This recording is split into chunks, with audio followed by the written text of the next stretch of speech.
What's up, guys? Welcome to the channel and welcome to Curse of the Dead Gods. This is a game that is on the PlayStation Plus lineup for next month, May, of our year of 2022. Anyway, stalling aside, let's get into this. I'm going to be starting a new save. It's my other save. I didn't put too much time into it, but I figured since people would probably be starting this for the first time here pretty soon, we might as well just kind of start off where everybody else is going to start. So, let's do this. New game.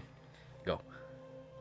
If you don't know what this game is, and you saw the art style and were intrigued, it's a top-down, isometric view roguelite with an intense difficulty, kind of a spiking gameplay deal. You fight various bosses in procedurally generated dungeons that vary in length, depending on the type of run you want to do. Focuses primarily around the different weapons that you can get and how they synergize off of each other. So it's less about the individual abilities that your character gets, and it's almost entirely based off of your weapon selection and choices. That and the sheer physicality of the game itself is very good. It feels very good to play. But anyway, let's get into this.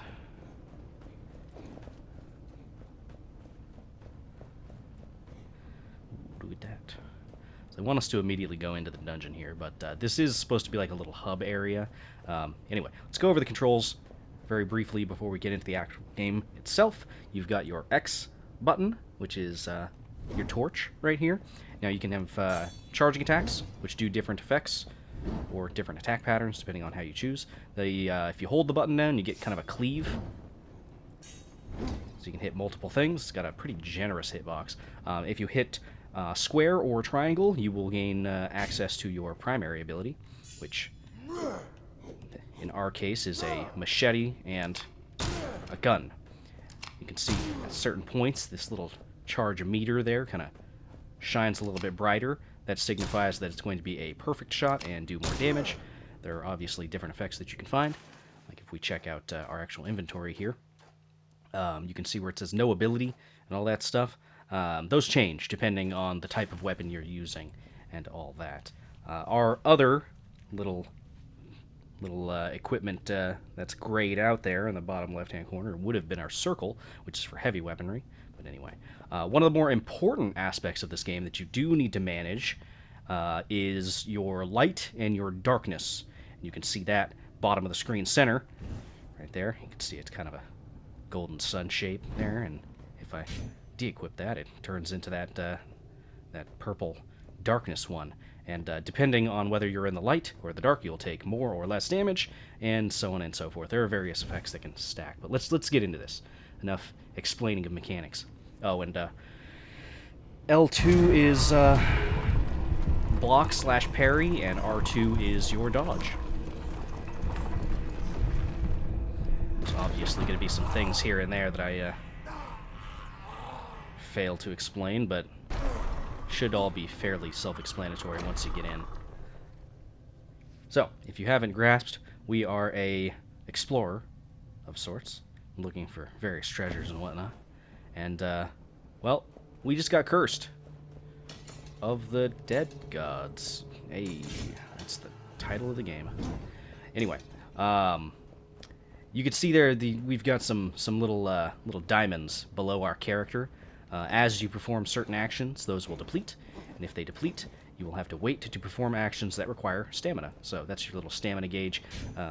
Depending on the type of ability, you can see sometimes it will use it, sometimes it will not.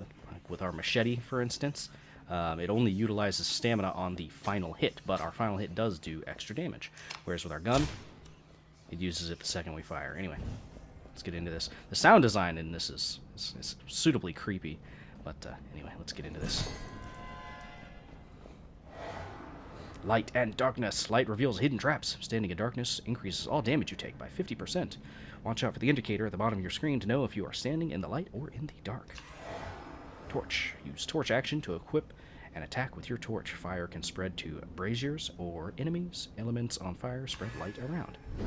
So, something you do have to manage. If I de-equip the light, you can actually see how torches and all that kind of reveal the traps. Now the traps can't activate if you can't see them, but it is a very, very neat mechanic. Very satisfying to see. Dodge and stamina. Use the dodge action to quickly roll and evade enemy attacks. One dodge requires one of your stamina points visible at the feet of your character. Once stamina is depleted, you cannot dodge anymore. Stop attacking or dodging for a short time to quickly replenish your stamina.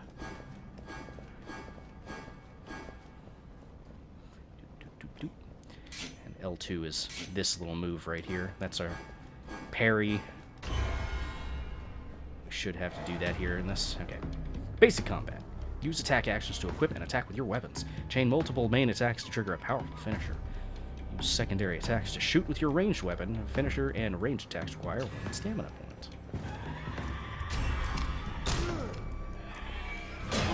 Bam.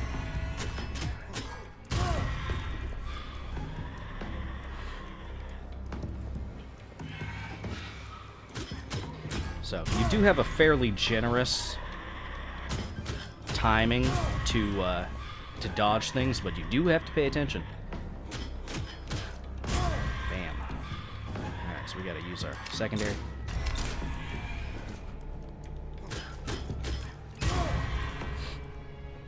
And I think the next tutorial, yeah, is gonna be charged attacks and all that stuff, so let's get into this. So you've got your charged attacks, which is very useful.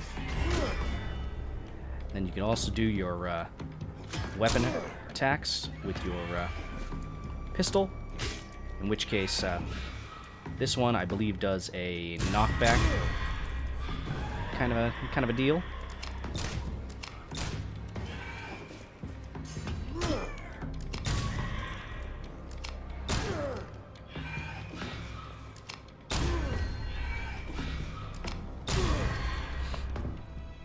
Combat is very satisfying. Perfect dodge. Using the dodge action to evade enemy attacks, successfully evading an attack triggers a perfect dodge which restores one stamina point.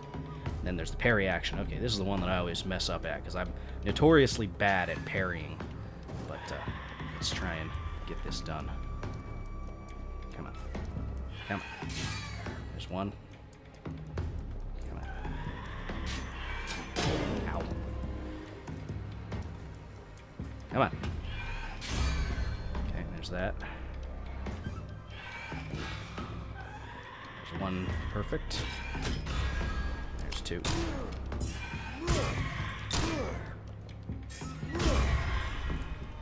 Okay. So the parry is a little forgiving, more forgiving than a lot of games, but anyway. End of training. Continue to the end of the room to start your journey through the temple. You want to practice more, use interaction on the central marker. We're not going to do that, we're going to leave. Because I'm tired of doing the tutorial. Let's go. Oh, look at that. Our first chest filled with stuff. Crystal skulls. Crystal skulls are powerful artifacts you can collect from fallen enemies. Crystal skulls are bound to your character and persist even after death. Whoa! Between each exploration, you can trade crystal skulls in the underworld in exchange for permanent upgrades. Jade rings. Jade rings are gifts from the dead gods to those who overcome the trials of the temple. Jade rings are bound to your character, yada yada yada, so on and so forth. It's the meta currency of this roguelike. And you're going to want a lot of them. Okay. Map. Each temple is an assembly of rooms linked together. Each room type represents the main reward you can expect to find in it. Each time you complete a room, you can choose your path and progress through the temple. Use the map action during your exploration to consult the temple layout. So, I would say we're going to go for the weapon. You can see where all these things link up and all that. Weapon to relic might be decent. Yeah. If we don't take the weapon now, it's going to be a while until we find one. Probably. The fiery hose. Whoa. Corruption. Watch out for your corruption gauge at the bottom right of your screen. Each door you go through increases your corruption. For each full gauge, you become corrupted, and crossing the next door will curse you. Dun, dun, dun.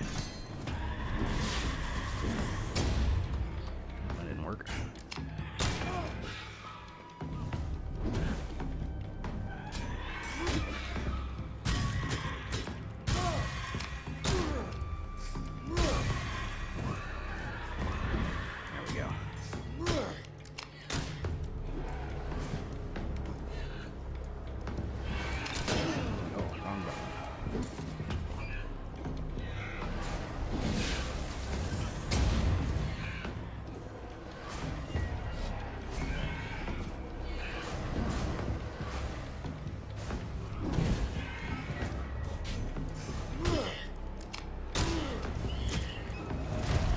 So there are certain abilities that can happen.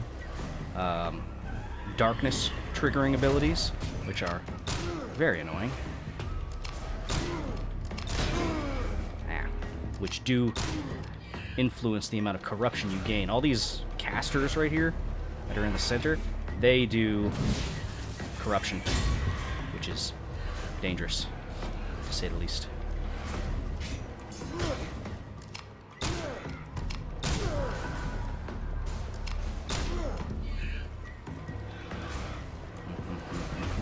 Especially when they get into a rhythm like that. Alright, unfortunately we are all out of... Ooh, there we go. Okay, well, sure, that works.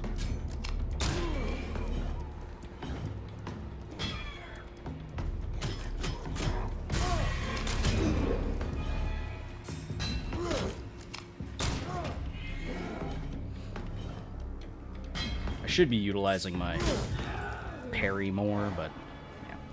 Anyway, greed kills. After defeating an enemy, the greed kill timer starts. Chaining kills increases your greed kill count and the amount of gold released by enemies. Hitting enemies, perfect dodges, and parries refill the timer. Greed kill series reset if the timer drops or if you take damage. So basically get more money, sometimes more heals. Offerings. When you interact with a weapon, relic, or attributes alter, you can make an offering to the gods to claim one of the 3 presented boons. Make a gold offering to spend gold, make a blood offering to, well, spend your corruption, which sucks. Okay. So, we've got a heavy weapon, we've got another heavy weapon. So, well, I guess they're not heavy weapons technically, they're two-handed weapons. Anyway, a keen bow would be a good pick. Now, that would immediately corrupt us once we go through the next door, but the fact that it restores HP on kill is very good. The next thing I would probably want to do is Blazing Blade, mostly because of the fact that it lights things on fire, but I think we're going to go with the bow for the healing. So we're going to take the corruption. We'll take it early on just so... Okay, two-handed weapons. Use a two-handed weapon action to equip an attack with your two-handed weapon. Two-handed weapons can also trigger charge attacks. So, here's our bow. The bow's pretty neat.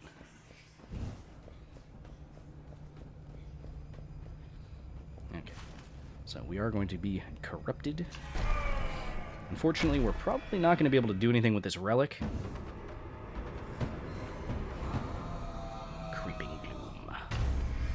Greatest lesson pain teaches is that anything can be lost at any given moment. Light, hope, and life itself. Taking damage triggers a wave of darkness, extinguishing any fire source in a large zone. You deal 10% extra damage in light. That's not that bad. All we have to do is just not get hit, right?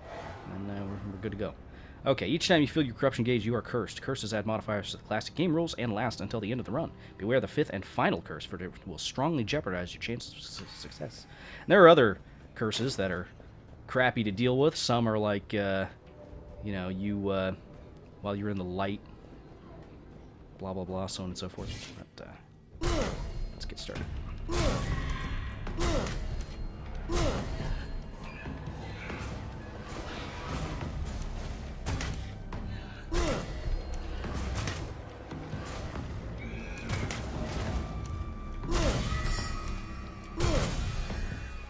At least we can restore some HP now.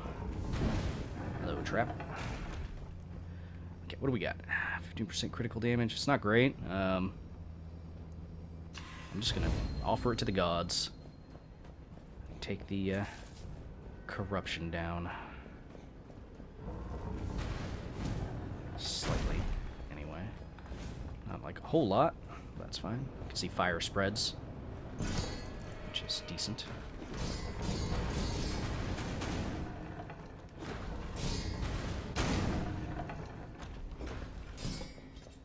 Now, unfortunately, since we don't have a heavy two-handed weapon, we are going to have to deal with the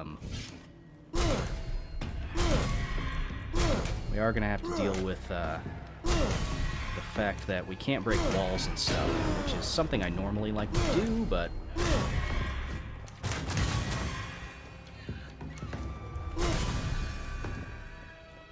Staying on top of it. I'm not going to try and lean too heavily on the bow. The bow is pretty good what we have right now.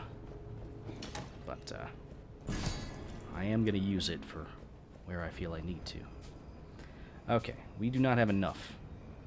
We could get more corruption. Gain 4% max HP when you pass through a door. That'd be 40 healing per door, plus 2 dexterity. Constitution could be better. Taking damage from an enemy deals 90% of taking damage to enemies around. It's a lot of corruption. It's not enough to get us corrupted, but let's do it. Playing risky. Playing real risky. Close. Inventory. Use the inventory action to consult your current gear. Also have access to the codex and system options through this interface. And that is right here. Okay, so codex. Can't really see too much on this because, you know, we haven't done anything. Anyway, okay, so for inventory, that's what we've got for relics. Now, as you can see, you do have a limited amount of space for relics, so we'll have to take care of that. I would like to get a better secondary weapon, if possible. We don't need healing. Let's go for gold. Second curse. Deadly obsession. You are most deadly when near your final breath. Keep your enemies in sight. They will feed your resolve. Maximum stamina is reduced by 1. Killing an enemy with any weapon restores 2 stamina points instead of 1. That's not great. That's not great. It just synergizes horribly with our bow and stuff like that. So, we'll have to deal with that.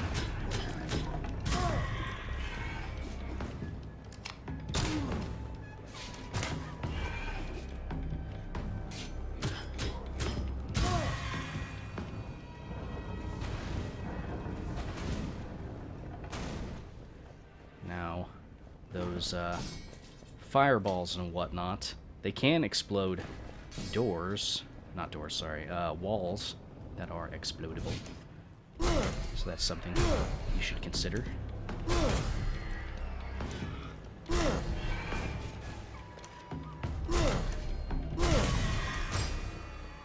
Oh, secondary. I could... No, I'm not going to sacrifice this for 6% HP. We get extra HP just by killing things, so... Yeah, we're going to take this. I like daggers. It's going to get rid of one of our ranged abilities, but I think we'll be okay. So, this right here, this crack in the wall, that signifies that you can break that. Certain enemy actions can do that. Fireballs can do it. Heavy two-handed weapons can do it. Yeah.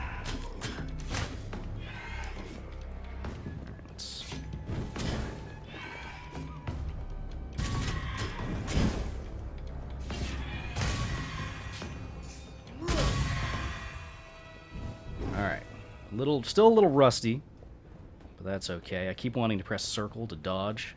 It's my roguelite influences coming in. Alright. Let's not run out of stamina and get spiked here.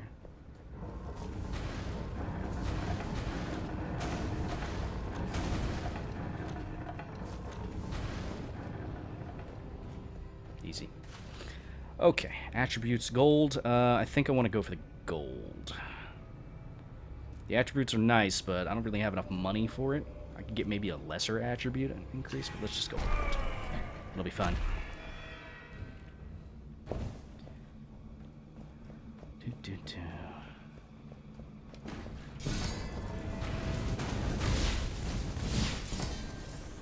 Yep. Trap rooms. Gotta act quicker. Die.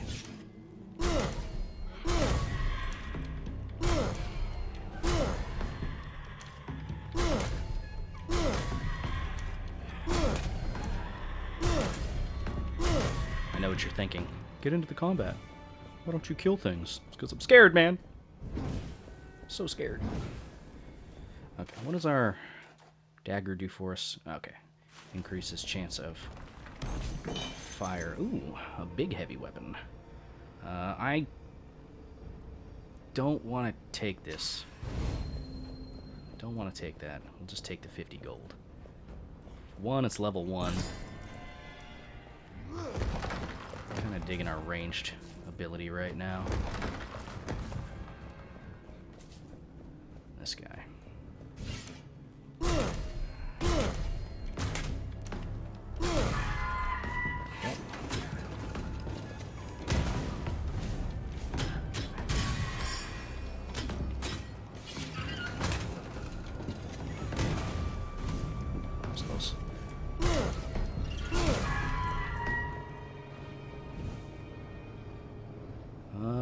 Yeah.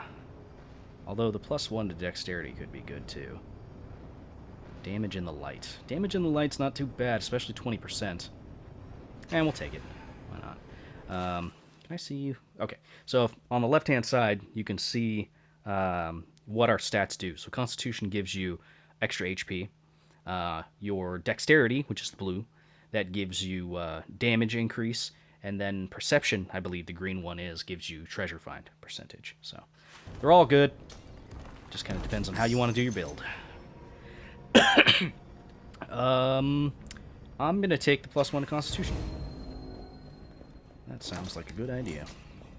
You know, the thing that took me the longest to internalize in this game when I first started was the fact that R2 is your dodge. It took me a minute, because that's not the button I normally associate with dodge. But eventually you'll get used to it.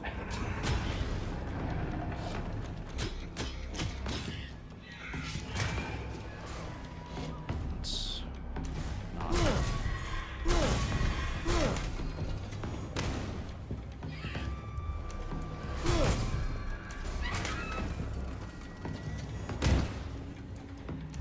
Now, I believe you can parry those. A braver man than I would show you.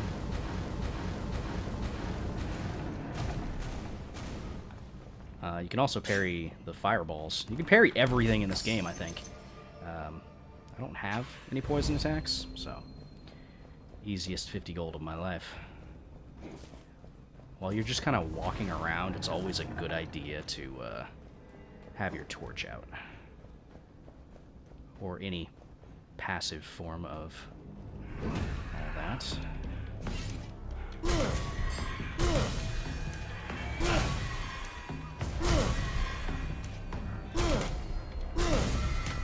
Now, any source of fire can be used to light braziers and whatnot. See? So, it's a good example, right? Okay, what do we got? Claws. I like claws. The claw.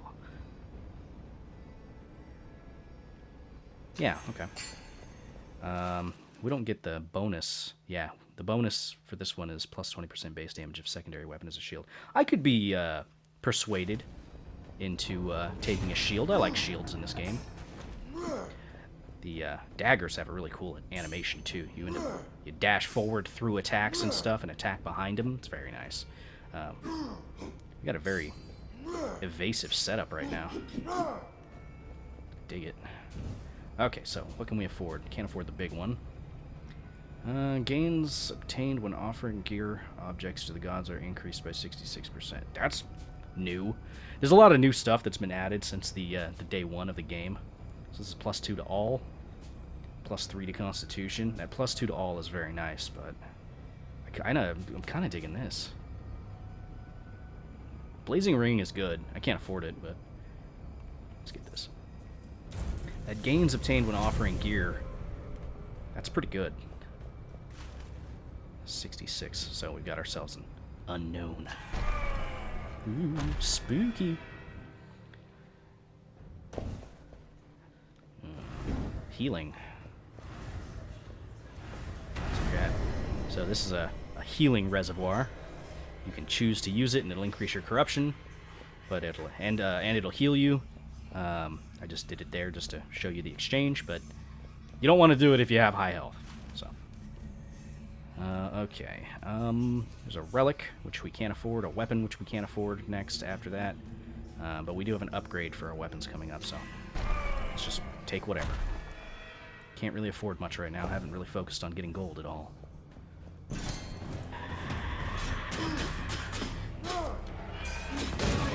Ow. Ah. Dang ranged units.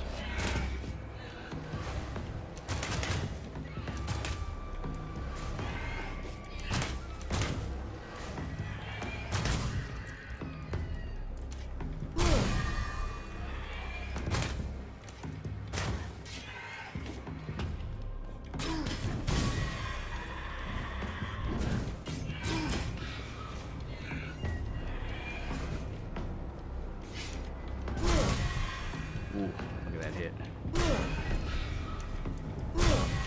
It's all our HP back, which is good.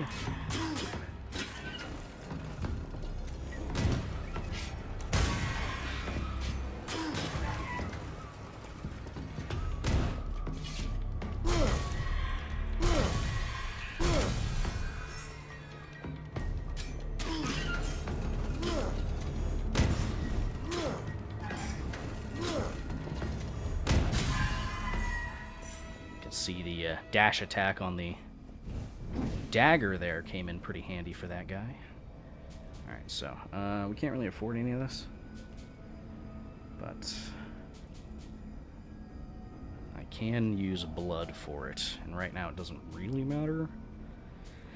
Okay, so this Dagger upgrade would increase our damage since we are using a claw for our main. Level 3 on this will make it so that it just does slightly more base damage, and that's it. Ceremonial Dagger. I think the Ceremonial Dagger is what we want to do. Let's do that. Curse me!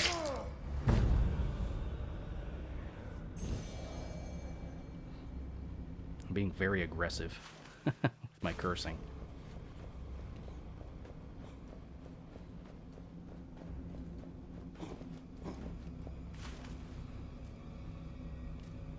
And I guess we'll go for the weapon. It doesn't really matter. Yep, third curse. How can one know when one is consumed by sadness until the mirror reveals the tragedies etched upon the face? Temple can switch appearance at any time and turn into mirror mode. You gain a +5 perception. This, I think, is a new one. At least I don't remember seeing it ever.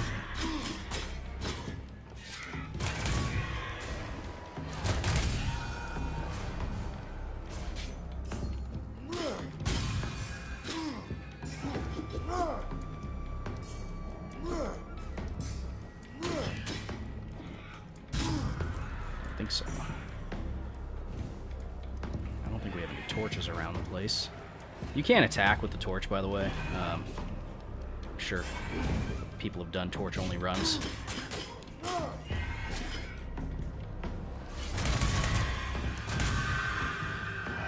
Okay, there we go. That's not too bad.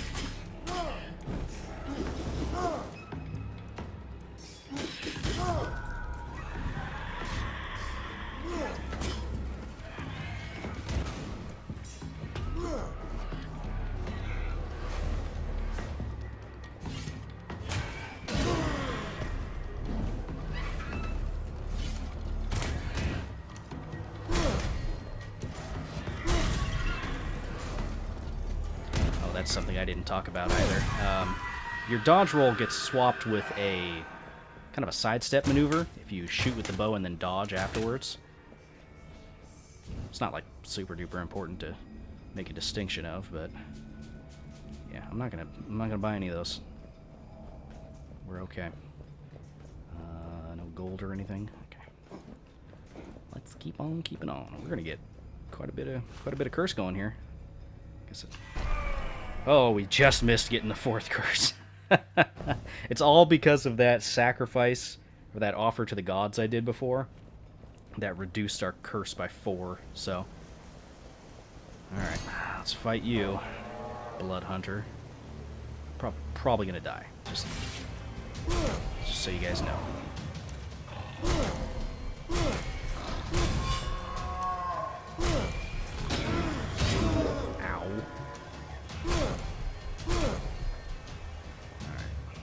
Trying to remember this guy's whole thing.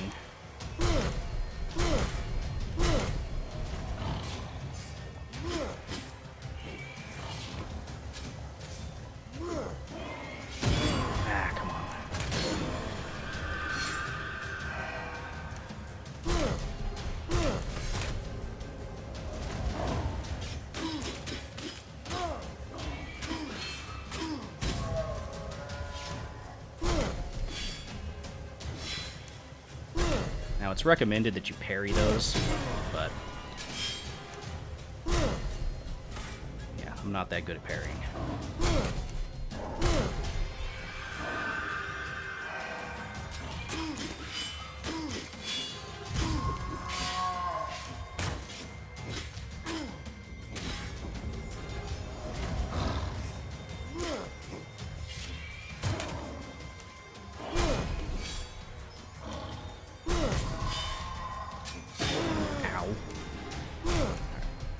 We're just gonna range him down.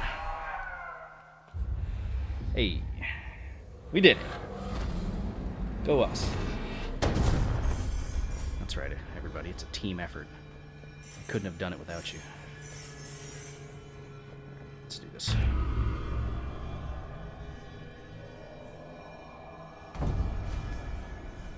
$700 damage he dealt to me. That's a lot of damage. Okay, so we made it. So that's a small-sized dungeon. The size of the dungeon you do depends on what choice you make in the beginning of your run. And the size differentiates between the amount of bosses that you fight in any given run. Blood emblem acquired. 6 new blessings available. Okay. Underworld. The Underworld is a place between life and death where the dead gods slumber. Use the interaction action. It's a fun little thing there. Anyway, near the center stele in the main hall to access the Underworld.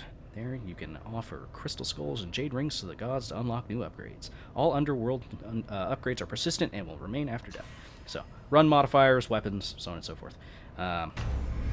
Various powerful upgrades that you can get. Blessings. Blessings of the dead gods are powerful passive abilities that will help you during subsequent explorations. Unlock blessings, then equip one in each available blessing slot. Return to the Underworld after each exploration to change your current blessings. So top right, you can see how many crystal skulls we have. We have 27. We have 15 jade rings. So let's keep on keeping on, explaining all this stuff. Forsaken weapon. Okay. Restore power to the forsaken weapons of the temple. Unlocked weapons can be found in the temple in further explorations. So this isn't unlocking this weapon for your next run. It's unlocking the ability to maybe find it in subsequent runs. So you're not purchasing this for your next run. You're maybe gonna find it. It's an important distinction. Weapon altars. Weapon altars in the main hall offer offer gear before your exploration. Restore altars for more choices of starting weapons. Upgrade altars, and they may offer higher quality gear. I think weapon altars are one of the first things you should unlock because more choices is better. Divine favors. Divine favors lets you refresh your gear offered in number and relic shrines, in weapon and relic shrines. Unlock more divine favors to increase your number of times you can refresh choices during an exploration. After each exploration, you regain all of your divine favors. So this is a reroll for stuff offered at shrines and stuff. So you want to get at least one of these right off the bat. We're also going to unlock an altar, and that's probably going to be almost everything we can do. Okay, what do we have here? We've got fire illuminates further. All damage taken is reduced by 20% while in the light. That's pretty good. Gain fury when you take damage. It's not terrible. Traps deal 100% more damage to enemies. Not too bad. Gain 1,000 gold and 5 perception to start your exploration, which is very good. We're just going to take that for now. As far as weaponry is concerned, there's certain ones you probably want to prioritize, certain ones you don't. As you can see, there is a lot of weapons you can find. I believe that you can find 1 or 2 of basic versions of all these weapon types. So you can find like a basic whip, you can find a basic throwing knives, guns, swords, hammers, spears, heavy weaponry, stuff like that. We can unlock 3 different basic weapons, or like 1 quote-unquote good weapon. There's also like cursed ones you can find, like these ones. These purple ones are cursed ones. They oftentimes have negative effects applied to them to offset the, some of the more powerful effects. Throwing stars / throwing knives are fun. Chromatic knives are very good, in my opinion. I like ranged attacks. The whips are a lot of fun. The whips are very, very good, ladies. Okay, I think I'm going to unlock a whip Kills make attacks, deal critical damage for 5 seconds. That one's pretty decent. Stinger Lash. Poison attacks. Having a poison weapon could be good. And as you progress through the game, you will unlock new weapons. I'm going to unlock this. Oh, a new feature is after you've unlocked a weapon, you can banish it and make it so that they do not appear in the temple, which is very nice. I guess if you don't purchase it, they're not going to show up either, but still, point is made. What else do I want to do? I'm thinking maybe bombs. Bombs could be good.